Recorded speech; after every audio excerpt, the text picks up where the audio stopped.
In this video, I'll show you how to delete your Turbolearn AI account quickly and easily using the updated 2025 method. Make sure to like and subscribe. Step 1. Log into Turbolearn AI. Go to Turbolearn AI and sign in with the account you want to delete. Step 2. Open Account Settings.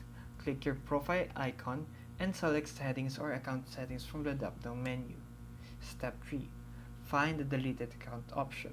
Scroll down to the Privacy or Security section until you see this Delete Account. Step 4. Start the deletion process. Click Delete Account. Turbolearn AI may ask you to re-enter your password or verify your email for security. Step 5.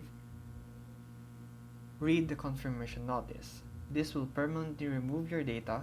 Click Confirm or Yes. Delete my account to finalize. Step 6. Check email confirmation. Look for an email from Turbolearn AI confirming that your account has been scheduled for deletion or already removed. Now, your Turbolearn AI account is deleted using the latest 2025 method. If this helped you, feel free to like and subscribe for more videos. Thank you for watching.